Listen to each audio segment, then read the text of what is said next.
Welcome to another episode of Bankedoutt Ballot. I am your host. Today, we are joined by a powerhouse community advocate who just wrapped up a historic run for Clayton County Commissioner, District 4. Meia Ballinger just doesn't show up on the ballot. She proved that one person can move a mountain. Running a grassroots campaign entirely solo, Meia managed to significantly grow her support since 2022, proving that her message of vision over desperate development is resonating louder than ever. From her work from the Library Authority to her relentless push for safety on Tara Blvd, she has become a voice for the vulnerable and a symbol for local resilience. We're sitting down to talk about the grit that it takes to run a campaign on your own, what she learned from the 2026 trail, and why she says District 4, we all we got. Neil, welcome to the show. Thank you. I see you did your research. Wow, I'm impressed. Well, I am. Wow. Okay. Thank thank you, you. thank you for that. One, I've been doing this 10 years, so I should know how to do research on people.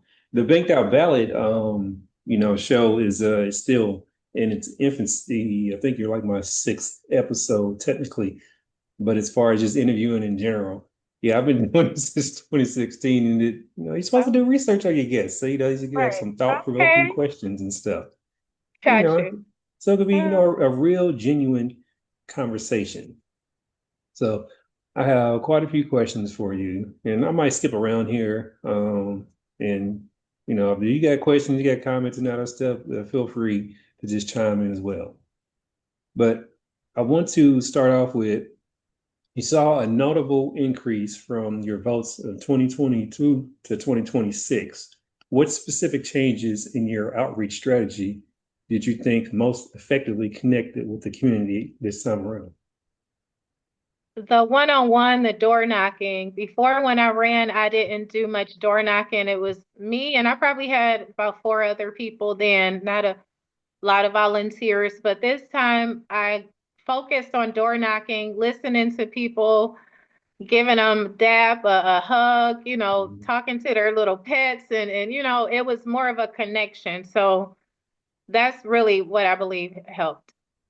Okay, and then I saw that you had 1,700 votes plus this time around. I think 400 something last time, which is a great, increase. I'm like, what's this? Four times the people who had voted for you.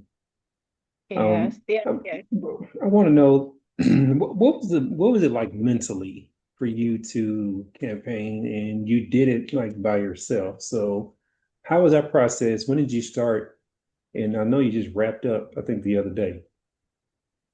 Well, mentally, it was ups and downs. It was that doubt. Should I keep going? It was, okay, I'm tired. Because I also work at a prestigious hospital 12 hours as a nursing assistant, which I love to do.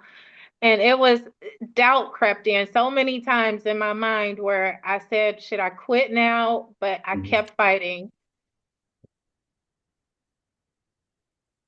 So it was So pretty much the doubt. no, And go ahead. mhm. And the lack of course, volunteers. I felt like, wow, what's going on? There were individuals who said, Mia, I got you. When let me know what you need. But as soon as I would call, I would get no response. Or for instance, I had one lady reach out to me before my campaign started, really, and she says, I don't know much about campaigning. I would like to be an intern. Can I be your campaign manager? So I said yes, she did just to help her a little bit and we could figure this thing out together. So an organization came against me, called her out as well. I have not heard from her since. I don't know if she's okay. I've looked at her Facebook posts, like, are Hmm. you okay? Yeah. So I believe this organization really scared her. I believe, I know, and I'm concerned about her really because Hmm. I hadn't heard anything, but I had to keep going. I said, once that happened, that's what brought the doubt in. Like, can I do this? Do I feel like fighting these Hmm. people? Yeah, no, But I yeah. definitely get that in that style because I think sometimes people's ambition for something is more than what they actually, you know, understand it to be. And to be a campaign manager, that's a huge responsibility. I'm like, you were responsible for a lot of different areas of the campaign to make sure it runs smoothly. And I don't think that, that's not like where you start off with learning about a campaign and stuff. It'd be better to be Right. behind the scenes, like on the phones, phone registries, things of that nature, voter registries, and just learn the optics of everything and how logistically how everything worked to sit there and want to take on that role. And then you have to understand that you can get, attacked publicly as well. So are you that type of person where you have that personality where you can withstand that? And I think, she probably just wasn't ready, as, Yeah. it is. But, But at least so, a phone call, let me know I'm alive. I just can't, yeah. a phone call where I'm not worried about you. I know there were a few health issues, but Mhm. now I'm concerned. So I've tried reaching out and no. Mhm. So like you say, maybe she wasn't ready. I guess. Yeah, and I'm sure she's, probably good. She probably just, recuperating mentally from that. So now that, the 2026 primary is over, how do you plan to use this increased momentum to stay involved in District 4 issues? Well, election, no election, campaign, no campaign. I live off of Tara Boulevard. So each day I turn that corner and I see all the issues. I am a resident, I'm a resident before anything else. And so the things that I see, things that need to be done, it won't go away. Mhm. I may have lost an election, but I have not lost my fight. I have not lost the fact that I have to look at these ugly buildings. I cannot, I've not lost the fact that I'm going to keep screaming, talking, making noise, doing whatever it is I have to do for change. Do you feel sometimes when you become an advocate for the community, it puts a target on your back? Definitely. For example, I reached out to a mom. I'm not going to say, I don't know if I could say their names or not, but her son was shot and killed by a Clayton County police officer. I'm going to say his name by the name of Mhm. Justin Stevens. Justin Stevens received seven felony charges. I'm sure I can say because it's public record. Yeah. Justin Stevens received seven felony charges for the murder of Eric Holmes. Hmm. So when I jumped in this battle, Eric Holmes, may he rest in heaven, it opened my eyes to a lot of corruption here. We have the Rainbow House. It opened my eyes to the Rainbow House. Hmm. It's a foster home that's now shut down due to a child molestation cover up. These are the Hmm. facts. I'm putting it out there. These are the facts. Um, it's shut down because of a child molestation cover up. They have a young man doing 30 years, but that's not all that's involved. We now have a lawsuit in Clayton County from the district attorney. The district attorney at the time was the chairwoman over the Rainbow House.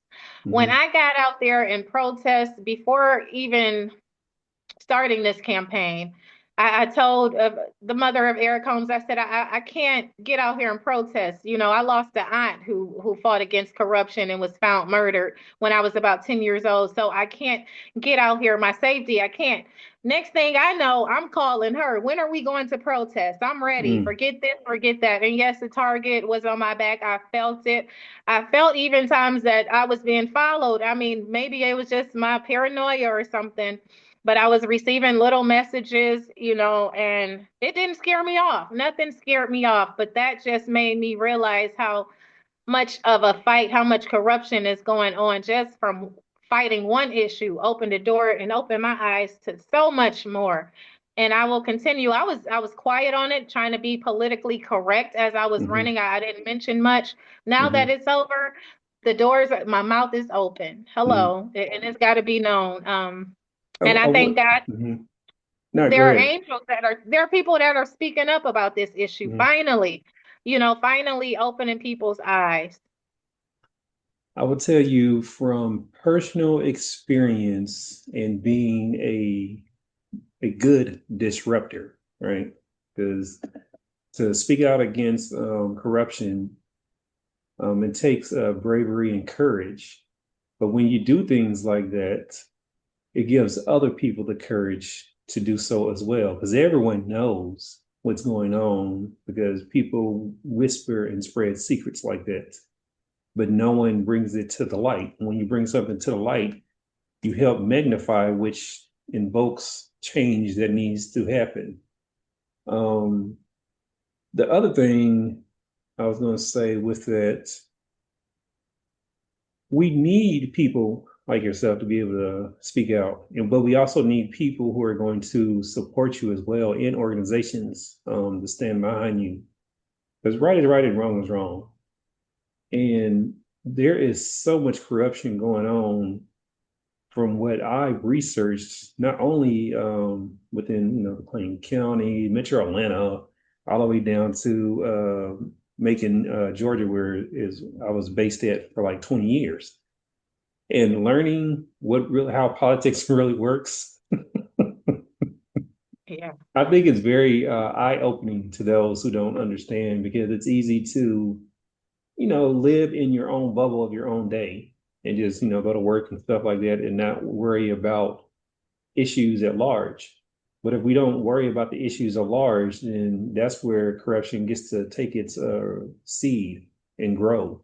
And people don't, necessarily care for it until it's impacting them on a Yeah. much larger scale. I saw where you were the trustee of the library authority. In doing that role, how did that open your eyes to, the introduction, I guess, of how local government works?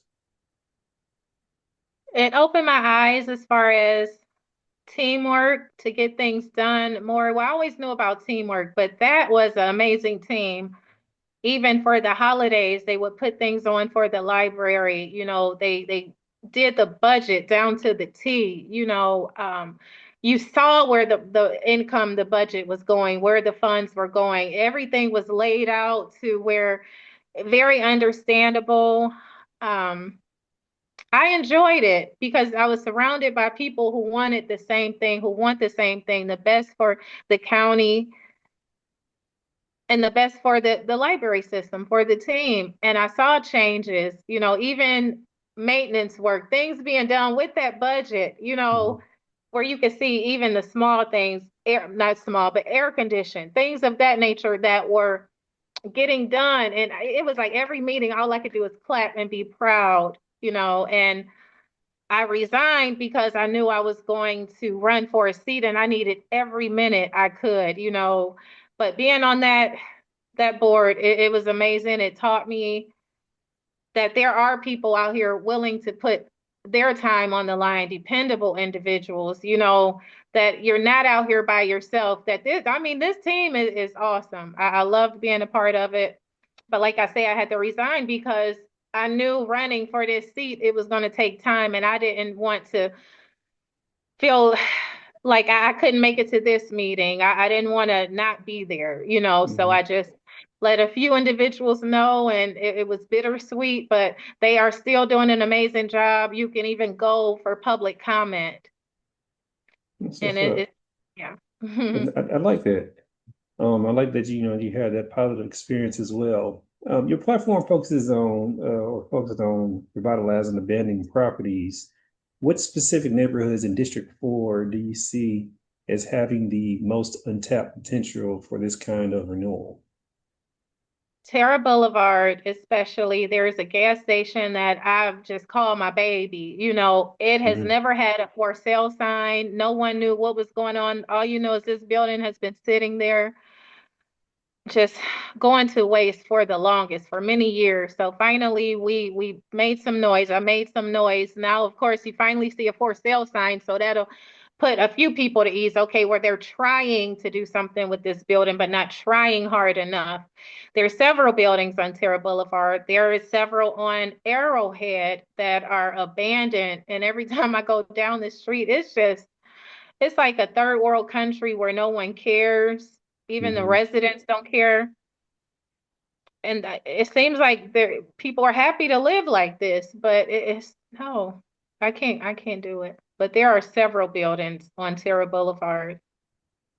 Do you think people are just, under the mindset of, well, nothing ever will get done? Because I learned with local politics and people participating in it, there's a lot of voter apathy.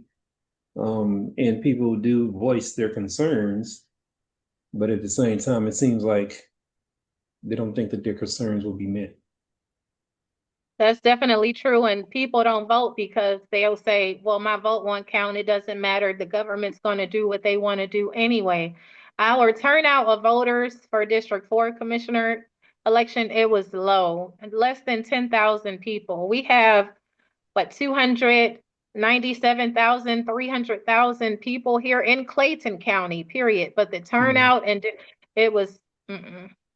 It was very low. So you have all those people out there who won't vote, who will not speak up, who are happy living like this. mhm, They probably urinate in the corner. They say, "Oh, I did it. Everybody else does it, so why not?" It's like they don't care. It's a group, and I want to get to this group. Meantime, in the meanwhile, I have time. I need to do what I can to educate people. Some people don't even care. They'll look at you like you're crazy. You mhm, know, it starts at home, but I see people don't see it that way. They'll go out and vote for the president. I'm sure the turnout for the first black male President Obama, the turnout, I'm sure, was pretty high. That was the first time ever in my life I ever voted, to be honest. So it's about people not caring, not voting, and they're not seeing things being done. Once they vote someone in, it's as if that person goes ghost on them. So the next time they're not going to vote, because mhm. it's just getting the people, educating them the best way we can. So, with that being said, what inspired you then to get out there and Inspired me vote? Yeah, you to said that was the vote. first time you voted. Yeah, Yeah, was when college. I voted yes because a man who looked like me was running. I said, this is a part of history. I Hmm. can't believe a black man pretty much is running. When they Hmm. said we couldn't, they said we can't do this, we can't do that. But don't get me wrong, I don't vote on people nowadays due to color. This was something they said would never be done, Yeah. and I felt as if it was a part of history. So I got up and voted and been voting ever since then. That opened my eyes as well to the government, the judicial system, how important it is that we have people in seats who are not corrupt, who actually care about the people. It opened my eyes. So I'm glad I did. I'm glad that man did run because had he not, I probably wouldn't even have ran for commissioner myself or even voted anymore because that opened my eyes to see the importance of this government and then seeing Hmm. not just him, but others being attacked. Whenever you're running for a seat, you're under attack. So it opened my eyes to the cleanliness and the Hmm. dirt of politics. So, how was your campaign as far as your opponents? Were they like, I guess, cordial with you during the campaign process? Do you feel like you were being attacked and slandered? I know Never, that. not one Yeah. time, not one time. I felt comfortable as even I could have probably went to an event they were at, because it was more of we're in this for the best. Well, I know me and another opponent were in who's going to do for this county. We're in it not to run against each other, but to Hmm. run for the county. We even, I saw her at a Board of Commissioners meeting where she even stated, I'm not running against you. We're not running against each other. We're running for this county. And that was nothing but facts. The incumbent, crazy, I'm going to tell you, his wife is my orthodontist, okay? She Hmm. put my braces on. Years and years ago, it's like it was more like family, but I'm seeing like I even spoke to the incumbent. I let him know I'll be running again. He asked, what's wrong? Am I doing something? I just said my vision is a little different, for the county. I still love you, blah, blah, blah. Kept it moving because I'm cordial with everyone. Hmm. Um, I try to be. I am. I don't know how they feel about me, which I don't really too much. I'm not concerned, but Hmm. with those two individuals, it was a clean race for me. I didn't feel targeted. I didn't feel like I don't know what was said about me behind the closed doors, but I always say it to my face. But I Yeah. didn't hear anything, But that's good though. but I like that. I like that y'all all three ran a campaign and, ran on different, visions for the county. So what was your vision for the county and how did it differ from the others? I'm not sure what their vision was really. To be honest, I'm more focused on what I was doing. My number one is unhoused. That's what everything to me is number one. Unhoused. Our unhoused population is getting under control. And what I'm finding out, speaking to a few unhoused individuals, some are comfortable living on the streets because they know they don't have this to pay, that to pay. Okay, that's one. A beautification, that's a definite. That was throughout District 4. The trash, even as a resident, I stated, one restaurant in particular, they sit on the corner. I called, it was trash everywhere, it was a mess. And I let them know, you sit on the corner. I'm calling as a resident, not as a candidate, none of that good stuff. You guys sit on the corner. You are the first thing people see. Please, I even had the county put online, please call this number, call code enforcement. Now, you don't see trash when you go past this restaurant. You don't see, matter of fact, they paint it, so Hmm. that was another thing. And also, I have a lot in our inmates. I know that jail isn't supposed to be the Hilton, but Hmm. it's not supposed to be a place where you're afraid of. You have people in there with misdemeanors who should have been out years ago, but they're talking Hmm. about the COVID and now the paperwork is behind this, that, and the other. That was one, the audit. I'm telling you, I was on so much. I didn't just I had an entire platform. It depended on what the person's needs were, and I let them know what I've done, what I'm going to do about the issue you're going through, that certain person. When I Hmm. ran, it was more on a one-on-one relationship with individuals as opposed to being in a room full of individuals. I wanted more of a one-on-one, and it took so much time, so much Hmm. time. But that was one of the main things. Our unhoused, we have special needs. I don't like to say special needs anymore, but we don't have any summer programs for our children with unique abilities. I ran on that Hmm. as well, a lot. But those the main three, if I had to break it down from the 3 million issues I'm Hmm. fighting, Hmm. it would be children with unique abilities, our unhoused, and this awful eyesores of buildings. We need more beautification here, not just a sign saying we're doing beautification, but we need it.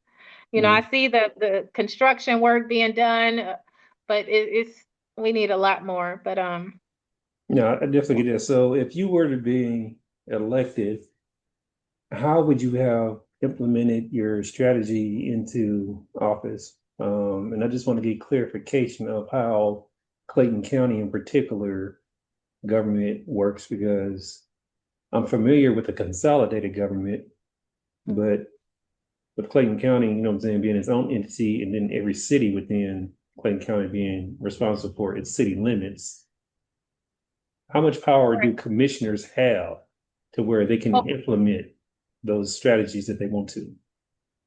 they have enough power to implement some things. As I stated, like Tara Boulevard is a state road, but individuals and phone numbers and everything to get it done. Being a commissioner, I would have definitely worked closely with each and every board.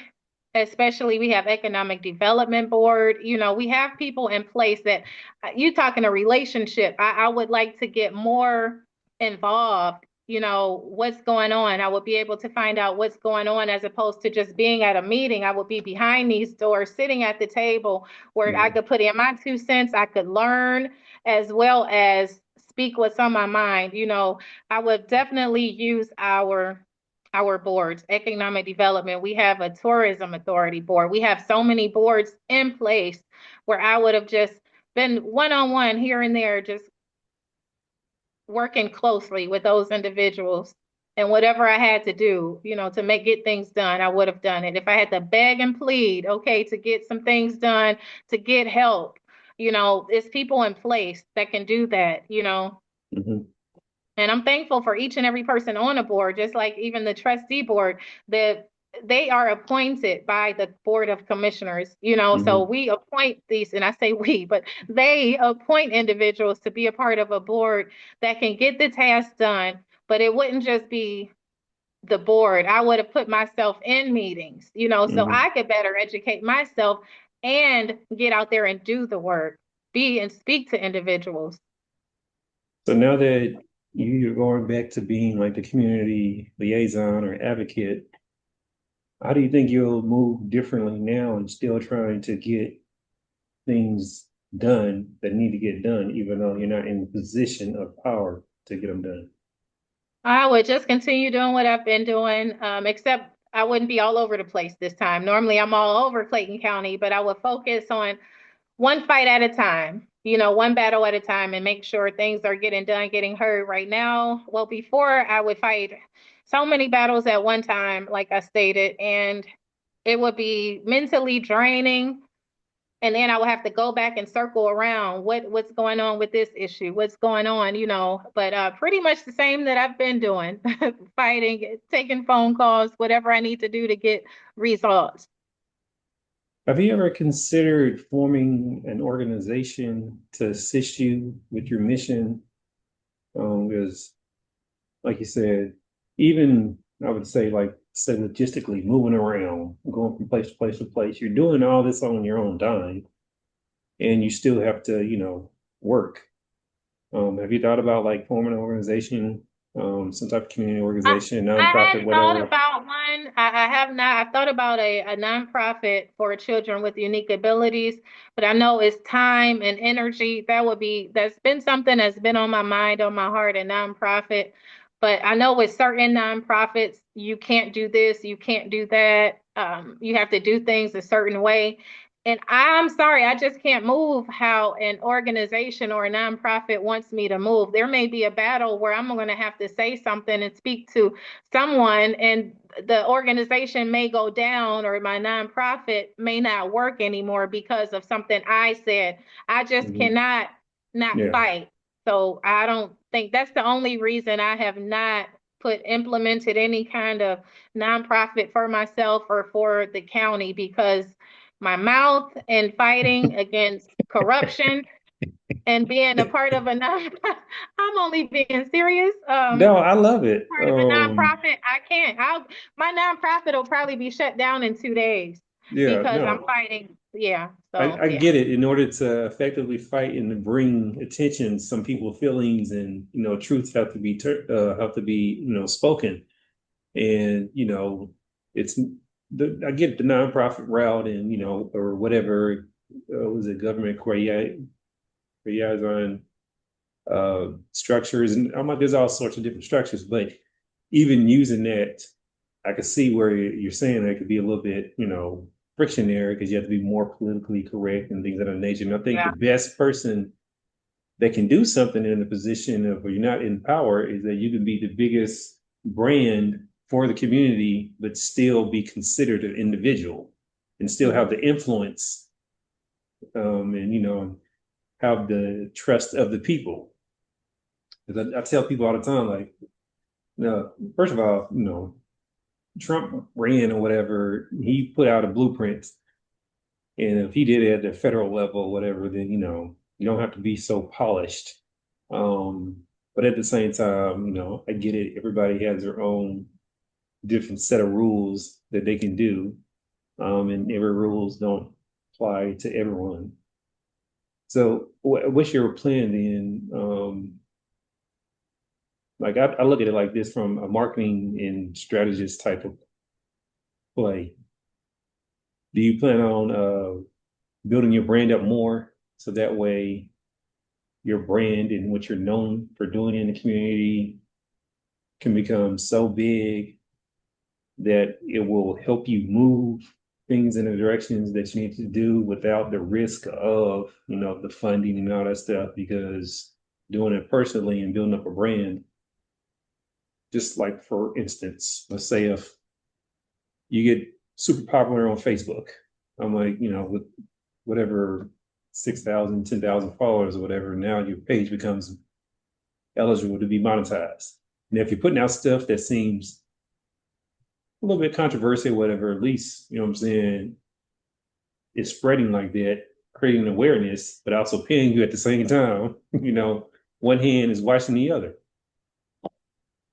Right. Mainly, most things will be controversial. I will put that out there. Yes, it will be, but I will only speak the facts, do what's right, and hopefully and prayerfully a good fan base, or not fan base, but helpers, followers, whatever you want to call, will chime in, will assist in whatever I'm doing at the moment. So I'm believing and trusting at this time, people will hear the message, will get it, will understand, and maybe, just maybe, I can be an influence on someone to help in their neighborhood. I just want it to be a pay it forward type of thing, peace and love. That's maybe just in my world. I want us all to get along. And Hmm. in the meantime, while I'm doing whatever I'm doing at the time, I would love people, as I stated, to just follow and guide and lead, lead, and we just keep going from there. And I don't like, well, fan base or, followers, yes, but if you're going to be a follower, I would love for you to be able to do something, put in your input, put in a solution for a problem, as opposed to, Mia, why are you saying this? I have one in particular critic, Hmm. never spoke or said anything positive, never with a solution, just always, why don't you just, instead of us bickering about something I've said, how about you come up with a solution? We come up together. That's why most of the time I'm putting my personal phone number out there, because I'm not going back and forth with you on social media.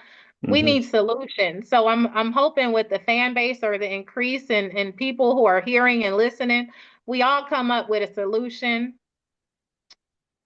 period. No, no, I definitely get it. So, have you already started thinking what's next as far as for the remaining of the year? What do you want to accomplish? Not quite. It's just picking up where I left off with different things. Like I say, no summer programs for children with unique abilities. It's pretty much picking up where I left off before I started spending all my time calling voters and hanging and sign waving and sweating and everything else. So I'm just gonna pick up where I left off. And it's a lot, and like I say, I'm grateful for angels who are coming out, speaking out. There's one man in particular, shout out to him. He knows who he is. He is putting it out there, all of it. I won't say his name, but people love him and people hate him. Well, that's I that's won't what go they too say that far, but that's what they say. People should either hate you or love you. And if you're doing both, you're doing something really good then. right. And people Yeah, so shouldn't have I like love it. mixed emotions about you. They should either that's how I feel like people should take me. Either you don't like me or you don't. I don't deal with anybody who, you know what I'm saying, who flip-flops or whatever. Either you like me or you don't. Right. So and I can deal with both sides of the spectrum with that. Thank If you're in the middle, I'm like, I throw you away anyway because I don't know where your loyalties are. And if I can't, you know what I'm saying, measure or gauge where your loyalties are, then you're no good to me.